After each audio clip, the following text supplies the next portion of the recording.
Welcome to The Explainer. I'm so glad you're hanging out with us today. If you've ever had to hunt for a needle in a haystack during a massive production outage, well, you already know the pain we're going to be talking about. Today, we're looking over the shoulder of modern site reliability engineering to explore Grafana Loki. It's a log aggregation system that completely flips the script on how we store and search logs. Honestly, if you're used to those traditional heavy-duty log indexers, what you're about to see is going to feel like a total breath of fresh air. Let's dive in. So let me just ask you, why are you still grepping log files like it's 1999? I mean, we've all been there, right? You're SSHing into individual boxes, running tail commands, trying to write some convoluted regex in the terminal, and then you wait. But when you move to a distributed microservices architecture, that old CLI approach just totally stops scaling. You've got hundreds of pods spread across multiple regions now. Grepping individual files leads to frustratingly slow incident response times, and in the middle of a production outage, time is literally the one thing you don't have. And this right here perfectly illustrates the difference. It's night and day. On the left, you've got the baseline misery of traditional log parsing. You run a massive grep, you go grab a coffee, and maybe, just maybe, it's done when you get back. But on the right, that's the promise of Grafana Loki. We are talking about querying across your entire distributed infrastructure and getting results back in milliseconds. Loki really doesn't care if you have 150 microservices spitting out terabytes of logs. It's built to cut through all that noise instantly. Section 1. The End of grep. Why indexing everything is broken. Okay, to understand how Loki actually pulls this off, we gotta talk architecture. Here is Loki's secret weapon. Label-based indexing. Inspired by Prometheus, Loki does not index the text of your logs. Let me repeat that because it's absolutely crucial. It does not index the text. Instead, entries are grouped into streams, and Loki only indexes the metadata, the labels attached to that stream. It acts purely as a table of contents for your database. And by doing that, Loki drastically reduces storage costs, makes writes incredibly fast, and keeps the whole query engine super lean. Now, because of this architecture, how you design these labels is absolutely everything. This is where a lot of folks trip up. Good labels are low cardinality, fixed attributes of your infrastructure. Think things like the app name, the environment, or the Kubernetes namespace. Bad labels, those are your high cardinality, unique identifiers, stuff like user IDs, request IDs, or IP addresses. Listen, if you make every unique user ID a label, you are going to bloat the index and completely destroy your performance. High cardinality data belongs in the unstructured log line, not the label index. Keep that in mind. Moving on to Section 2, Mastering Log QL Stream Selectors. So once you've got your labels dialed in, you need to know how to search them using logql, which is Loki's query language.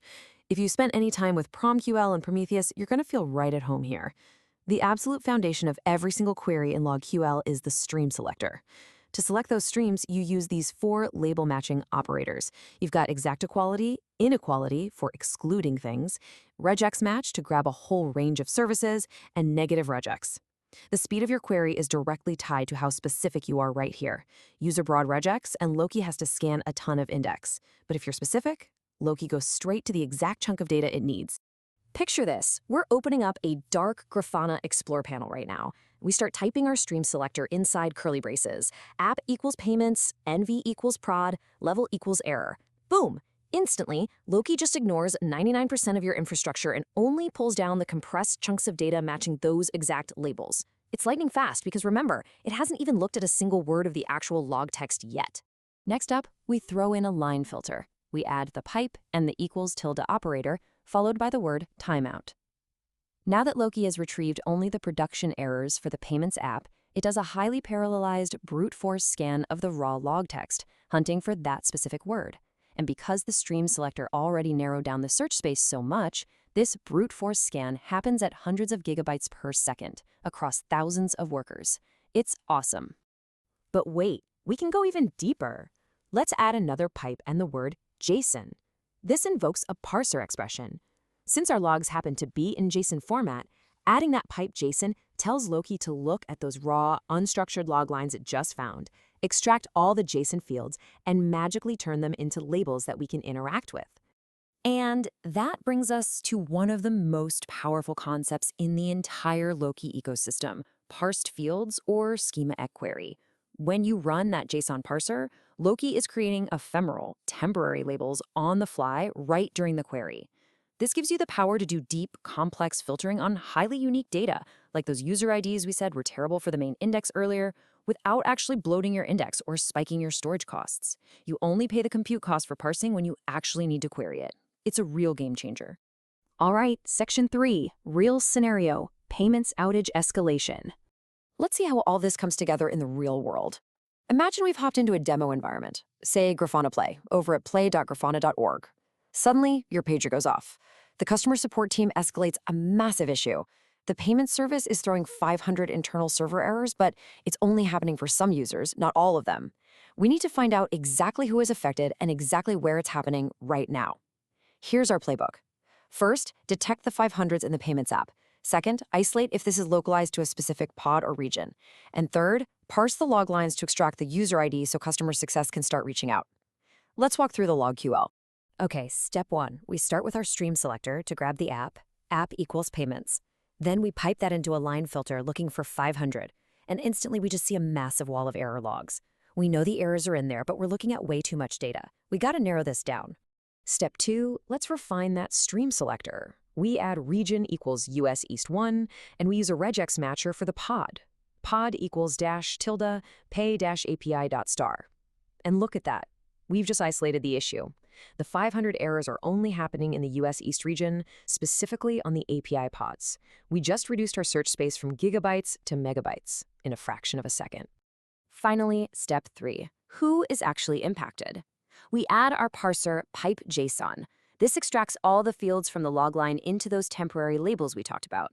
Then we add a label filter expression, pipe user_ID not equal to empty quotes. This dynamically filters the parse data to only show us logs where a user ID is actually present.